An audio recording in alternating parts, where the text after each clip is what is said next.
নমস্কার বন্ধুরা। একটু ভিন্নতার সাথে বানানো ভাত বা রুটির সাথে চেটেপুটে খাওয়ার মতো সজনে ফুলের সাধারণ ও সহজ সরল একটি রেসিপি পোস্ত চচ্চড়ি আজ আমি আপনাদের সাথে শেয়ার করব। এটা খেতে এতটাই সুস্বাদু হয় যে বেশ খানিকটা ভাত শুধুমাত্র এই একটি পদ দিয়েই খেয়ে নেওয়া যায়। এর জন্য প্রথমেই এখানে নিয়ে নিয়েছি 100 গ্রাম সজনে ফুল। এবার এই ফুলের মধ্যে থাকা কাঠির মতো ডালগুলোকে বেছে ফেলে দেব। তারপর ফুলগুলোকে ভালোভাবে ধুয়ে জল ঝরিয়ে নেব। এরপর একটা কড়াইতে অল্প সর্ষের তেল ভালোভাবে গরম করে নিয়ে গ্যাসের ফ্লেম একটু কমিয়ে মিডিয়ামে করে দেব। তারপর এর মধ্যে 8-10টা মটর ডালের বড়ি দিয়ে একটু লালচে করে ভেজে তেল ঝরিয়ে তুলে রাখবো। এখন বাকি তেলে ফোড়ন হিসাবে দিয়ে দিলাম 1/4 চা চামচ কালো জিরে।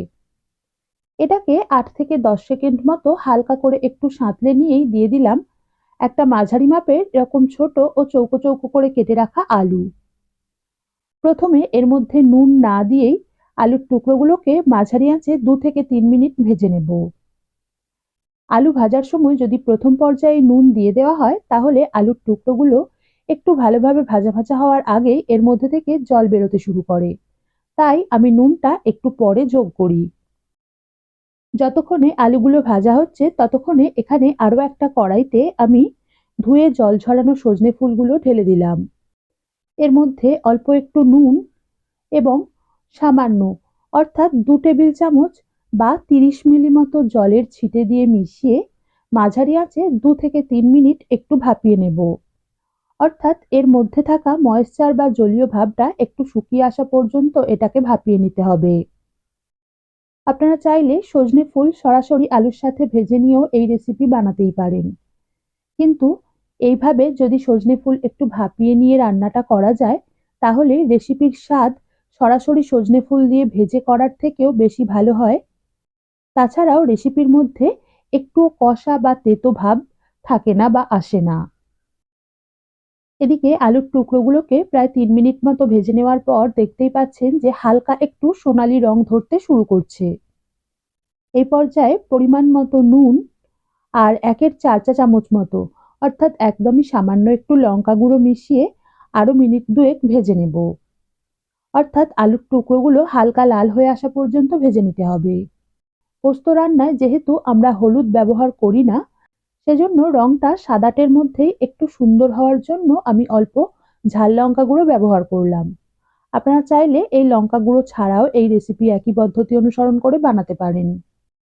আলুর টুকরোগুলো ভালোভাবে ভেজে নেওয়া হয়ে গেছে। এখন ভাপিয়ে রাখা সজনে ফুলগুলো দিয়ে 1 মিনিট মতো ভেজে নেব। তারপর দিয়ে দিলাম একটা টমেটোর 4 ভাগের 1 ভাগ, যেটাকে দানা বাদ দিয়ে একদম ছোট ছোট টুকরো করে কেটে রেখেছি। এটাকেও একটু নেড়ে নিয়ে দিয়ে দিলাম একদমই অল্প একটু জল। অর্থাৎ আলু ও সজনে ফুল অর্ধেক ডুবে থাকবে সেই মতো জল দিতে হবে। কারণ সজনে ফুলও ভাপিয়ে নেওয়া আছে আর আলুর টুকরোগুলো ভেজে নেওয়া আছে, তাই বেশি জল দিতে লাগবে না। জলটাকে ভালোভাবে মিশিয়ে দিয়ে এটাকে আরো মিনিট দুয়েক অর্থাৎ আলু ও সজনে ফুল 80% সিদ্ধ হয়ে আসা পর্যন্ত ফুটতে দেব। সেই সময়ে একটা পরিষ্কার ও শুকনো মিক্সির জারে 2 টেবিল চামচ পোস্ত প্রথমে জল ছাড়াই শুকনো মিহি করে গুঁড়িয়ে নেব। তারপর এর মধ্যে স্বাদ অনুযায়ী পাকা লঙ্কা এবং অল্প একটু জল দিয়ে মিহি ও মসৃণ করে বেটে নেব। এদিকে প্রায় 2 মিনিট মতো ফোটানোর পর আলু ও সজনে ফুল 80% সিদ্ধ হয়ে এসেছে।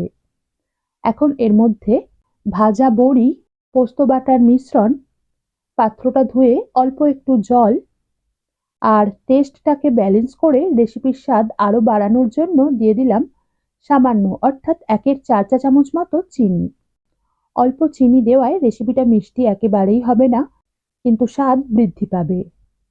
তবে চিনি দেওয়াটা পুরোই ঐচ্ছিক, কেউ না চাইলে বাদ দিতে পারেন। এখন আবারও সব উপকরণ ভালোভাবে মিশিয়ে মাঝারি আঁচে আরো 2 থেকে 3 মিনিট অর্থাৎ পোস্তর কাঁচা ভাবটা চলে গিয়ে সবকিছু পুরোপুরি সিদ্ধ হয়ে তরকারিটা একটু গামাখা মাখা হয়ে আসা পর্যন্ত ফুটতে দেব। আর এই পর্যায়ে এটাকে ফোটাতে ফোটাতে আমি অল্প একটু নুন দিয়ে দিলাম। এখন স্বাদটা চেখে দেখে প্রয়োজন হলে অ্যাডজাস্ট করে নিতে হবে। তারপর গ্যাসটা বন্ধ করে দিয়ে এর মধ্যে ছড়িয়ে দিচ্ছি ১ চামচ মতো কাঁচা সর্ষের তেল। পোস্তর সাথে কাঁচা সর্ষের তেলের ফ্লেভারটা খুবই ভালো লাগে, তাই শেষে অল্প কাঁচা সর্ষের তেল অবশ্যই যোগ করবেন। এবার এটাকে কিছুক্ষণ ঢেকে রেখে নামিয়ে নিলেই আজকের রেসিপি পরিবেশনের জন্য তৈরি হয়ে যাবে।